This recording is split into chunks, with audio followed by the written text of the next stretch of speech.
우리 주님의 은혜와 평강이 이 시간 하나님께 예배 드리는 모든 성도님들 가운데 함께 하기를 간절히 축원합니다. 예전에 성철이라고 하는 스님이 산은 산이요 물은 물이다라는 말을 한 적이 있습니다.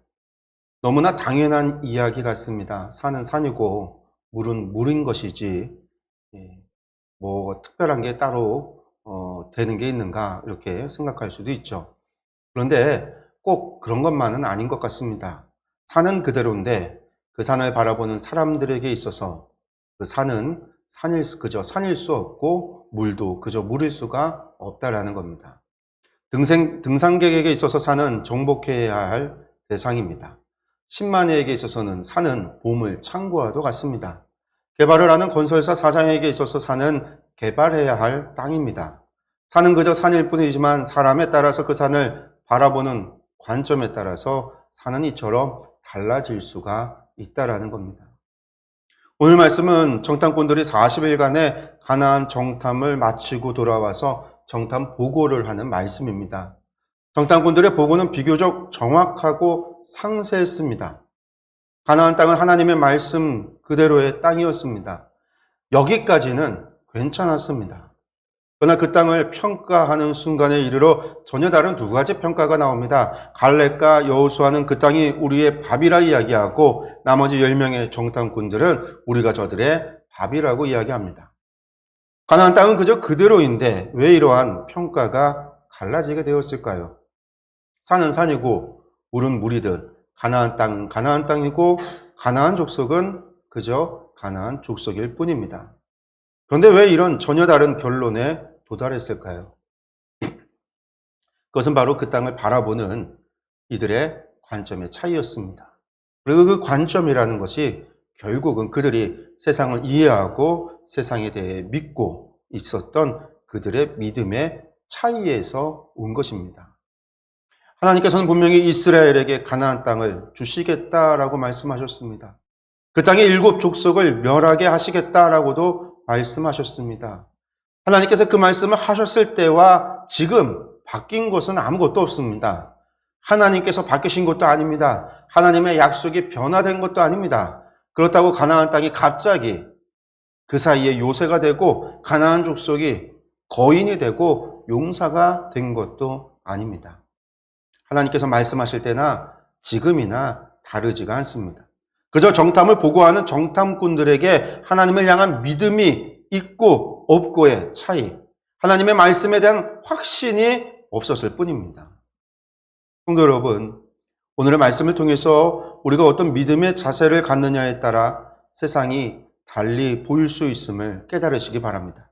하나님의 백성이 되었음에도 여전히 세상의 밥으로 살아갈 수도 혹은 세상을 나의 밥으로 삼고 세상을 정복하고 다스리고 통치하고 살아갈 수도 있음을 깨닫는 복된 시간이 되기를 간절히 축원합니다.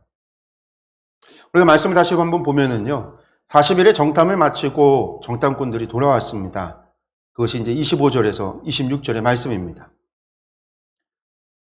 40일 동안 땅을 정탐하기를 마치고 돌아와 바람 광야 가데스에 이르러 모세와 아론과 이스라엘 자손의 온 회중에게 나와 그들에게 보고하고 그 땅의 과일을 보이고.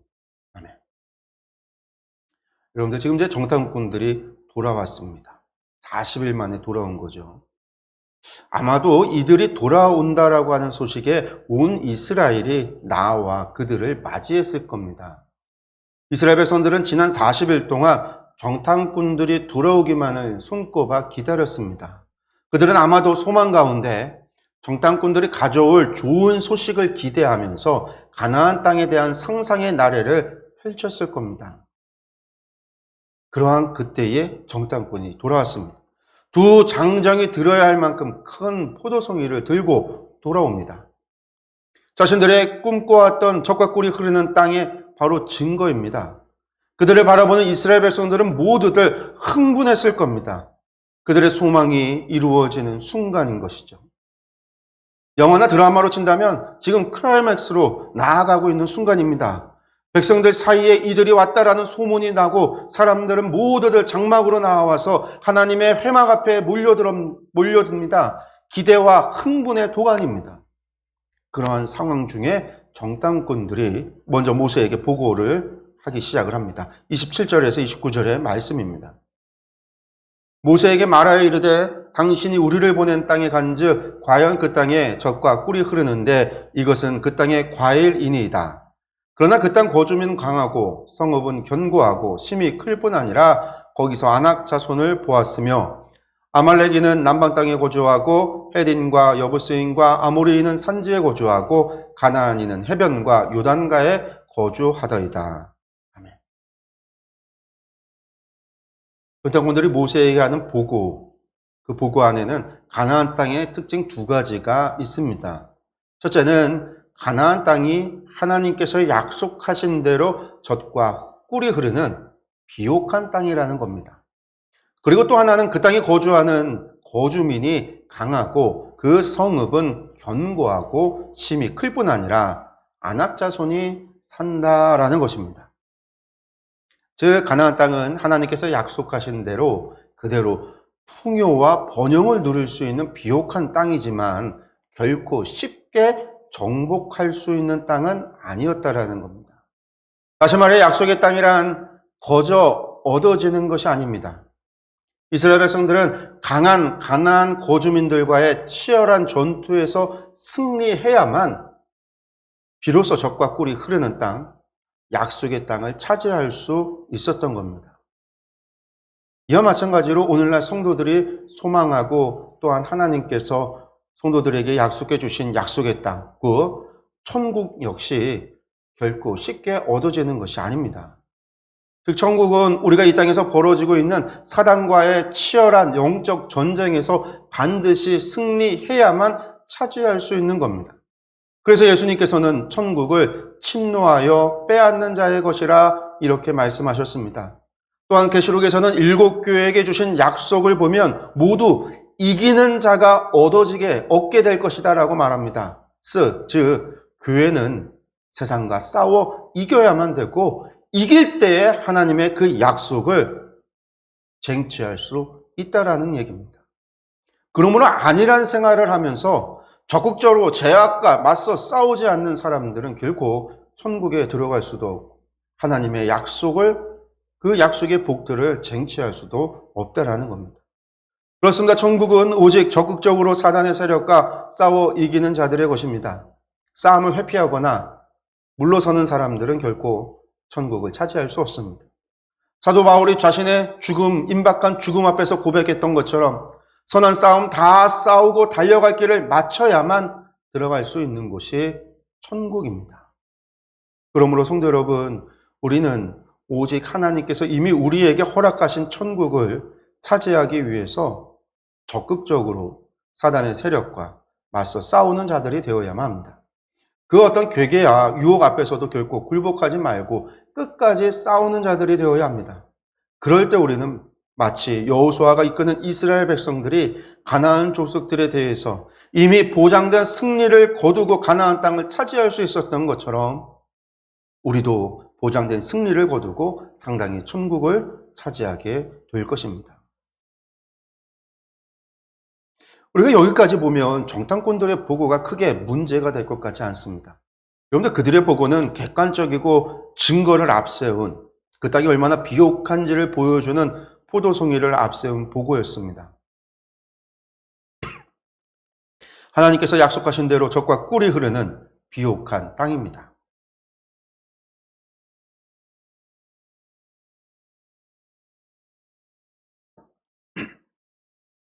그 땅을 하나님께서 약속해 주셨으니 여러분들 기뻐하고 감사할 일입니다. 이제 올라가 그 땅을 차지하면 됩니다. 지금 이런 생각을 가지고 있는 사람이 있습니다. 바로 유다지파의 정탐꾼이었던 갈렙입니다. 갈렙이 나서서 이야기합니다. 30절의 말씀을 보겠습니다. 갈렙이 모세 앞에서 백성을 조용하게 하고 이르되 우리가 올라가서 그 땅을 취하자 능히 이기리라 하나. 아멘. 백성들이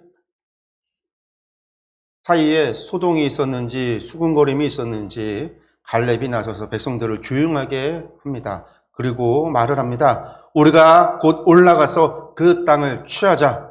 능히 이기리라. 백성들이 정탐꾼들의 이야기를 듣고는 여러 의견이 있었을 겁니다. 포도송이를 보며 놀라고 하나님께서 약속하신 땅이 정말 좋은 땅인가 보다 이러한 기대와 기쁨이 있는 사람들도 있었을 것이고, 안악 자손들이 산다는 이야기, 또 그 땅 성읍이 크고 견고하다라는 이야기에 걱정이 앞서는 사람들도 있었을 겁니다.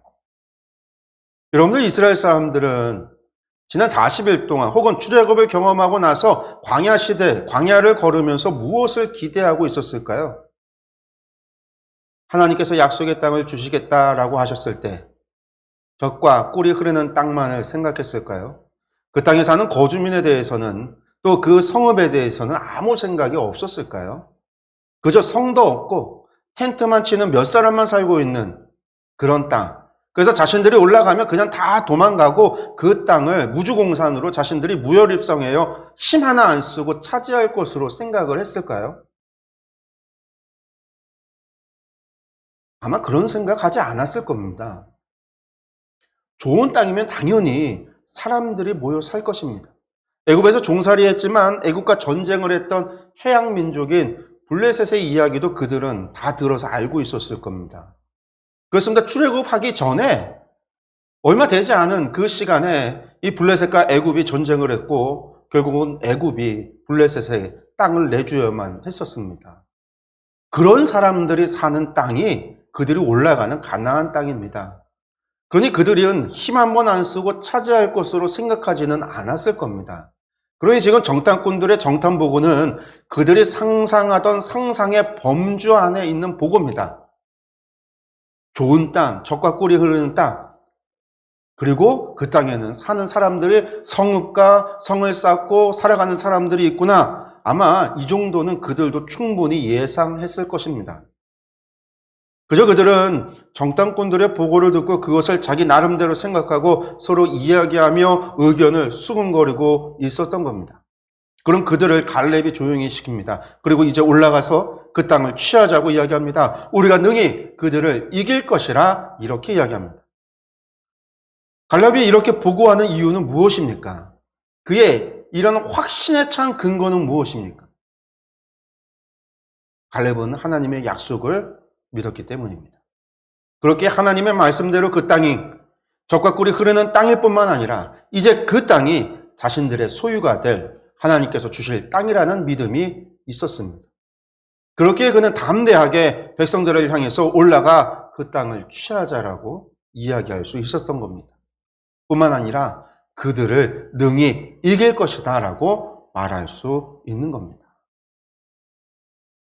그런데 다른 이들의 생각은 달랐습니다. 그들은 갈렙과 다른 의견을 제시합니다. 31절의 말씀입니다. 그와 함께 올라갔던 사람들은 이르되 우리는 능히 올라가서 그 백성을 차지 못하리라. 그들은 우리보다 강하니라 하고. 아멘. 갈렙과 함께 올라갔던 사람들이 갈렙의 말에 반대를 합니다. 갈렙과 여호수아를 제외한 10명의 정탐꾼들입니다. 갈렙은 능히 이길 수 있다라고 했는데 그들 10명의 정탐꾼들은 가나안 백성들을 치지 못할 것이라 이렇게 말합니다. 그 이유는 그들이 이스라엘보다 강하기 때문이라는 겁니다. 맞습니다, 여러분들. 그들이 보고 있는 관점, 그들이 보고 이 모든 것 객관적으로 맞는 이야기입니다. 가나안 민족이 이스라엘보다 더 강할지 모릅니다. 뿐만 아니라 그들은 지리적인 이점을 가지고 있습니다.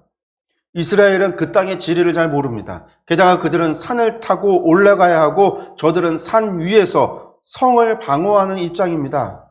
당연히 공략하기가 쉽지가 않습니다.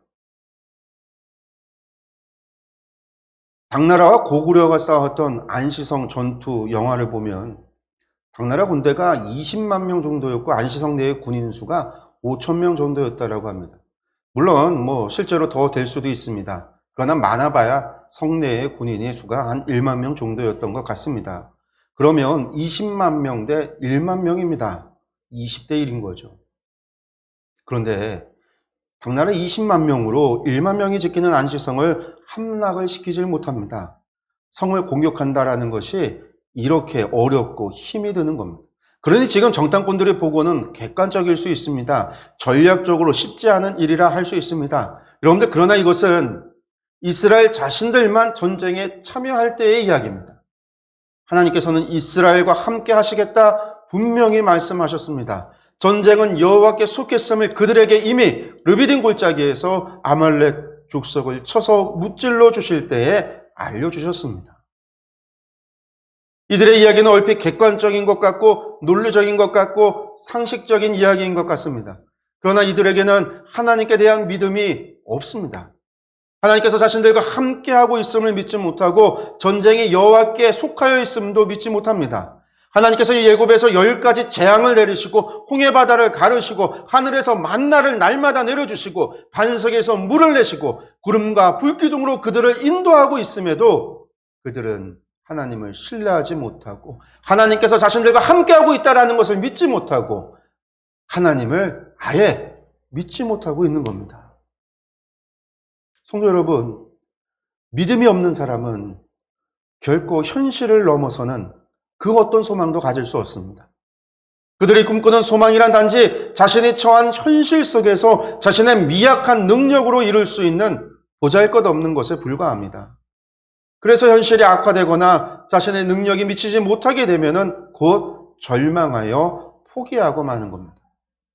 성도 여러분, 여러분들의 믿음은 어떠합니까?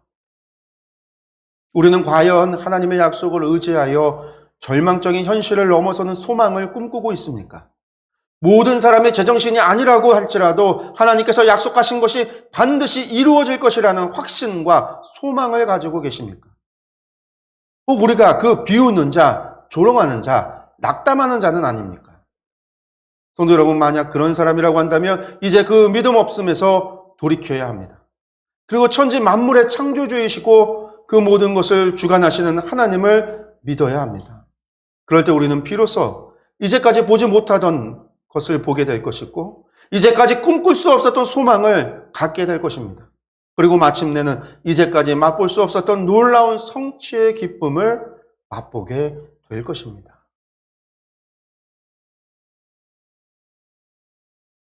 말씀을 보면 믿음 없는 이 정탐꾼들의 보고가 그저 보고로 끝나지를 않습니다. 그들은 나아가 이스라엘 자손들 앞에서 약속의 땅을 악평하기 시작하고 백성들을 선동하기 시작합니다. 32절에서 33절의 말씀을 보겠습니다.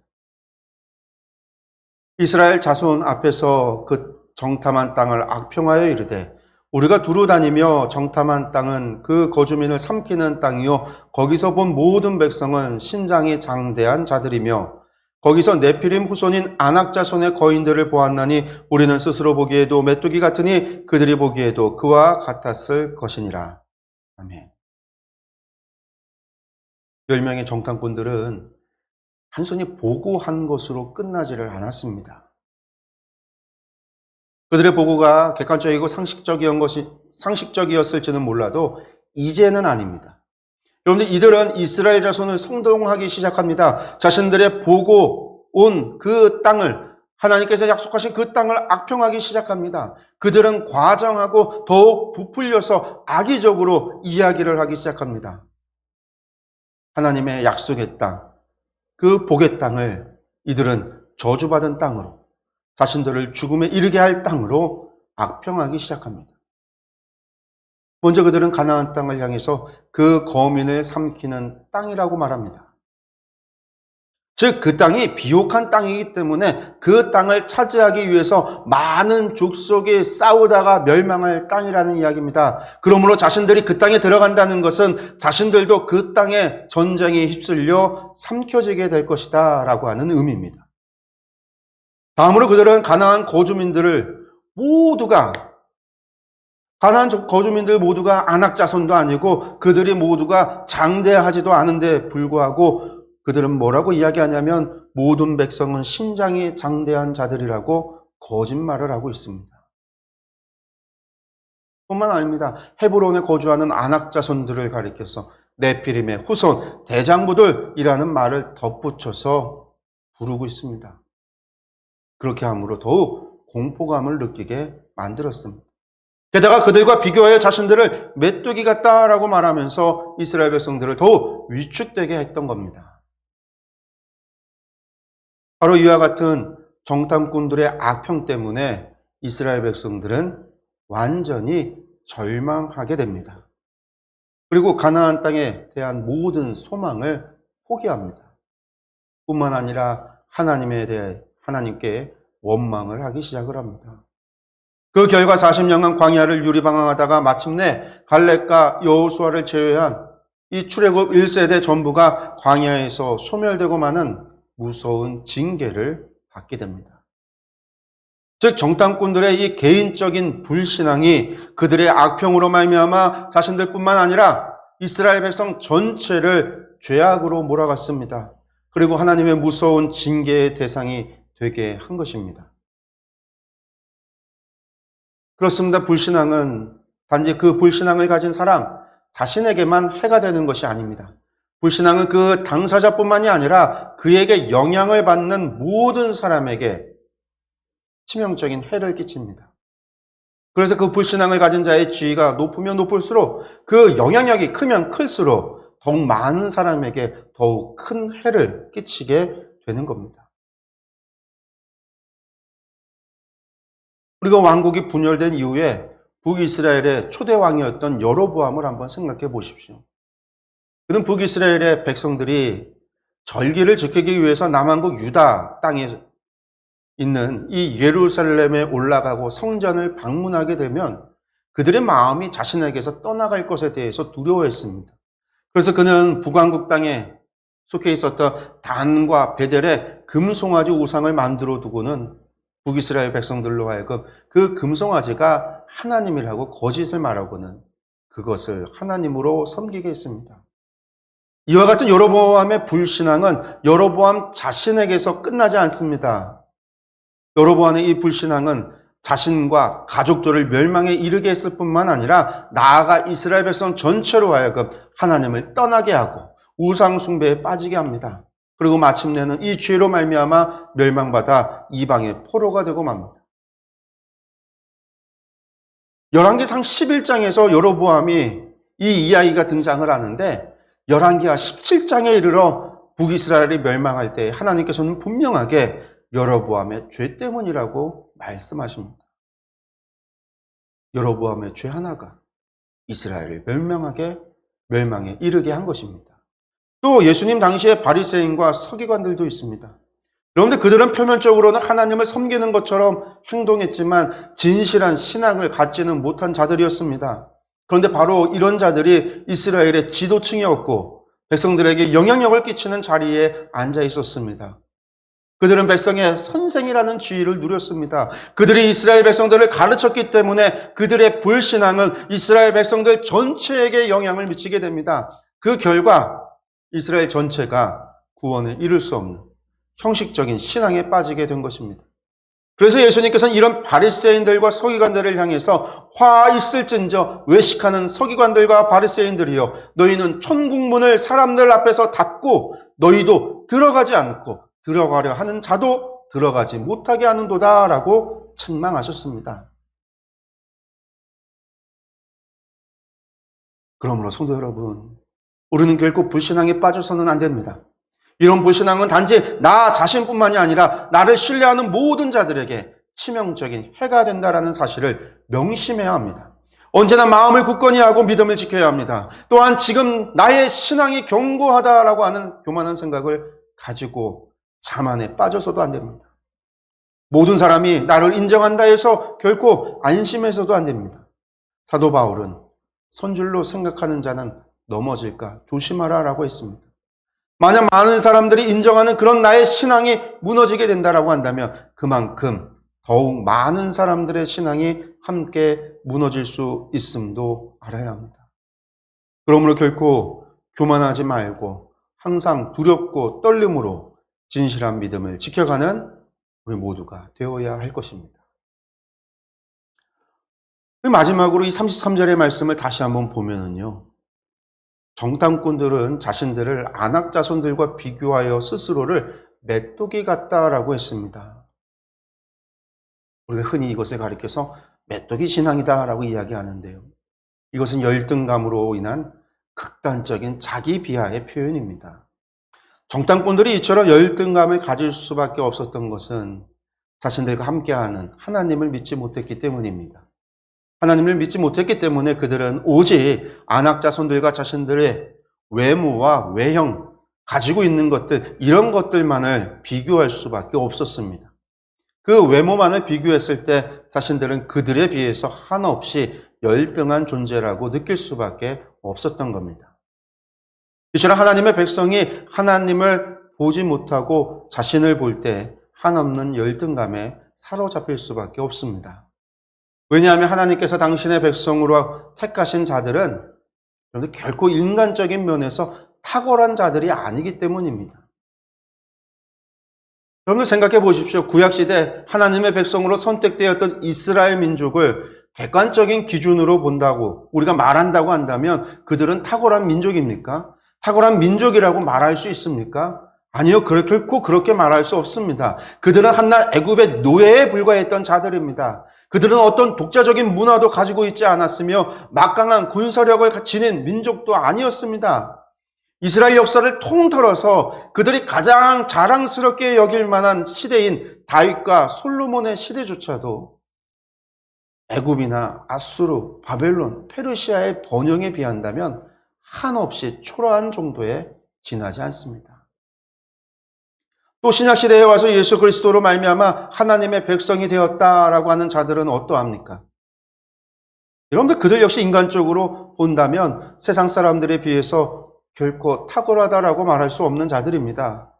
그들은 어부였고 세리였습니다. 뿐만 아니라 초대교회 성도들 또한 그렇습니다. 바울도 분명히 말합니다. 형제들아 너희를 부르심을 보라. 육체를 따라 지혜로운 자가 많지 아니하며 능한 자가 많지 아니하며 문벌 좋은 자가 많지 아니하도다. 이렇게 이야기합니다.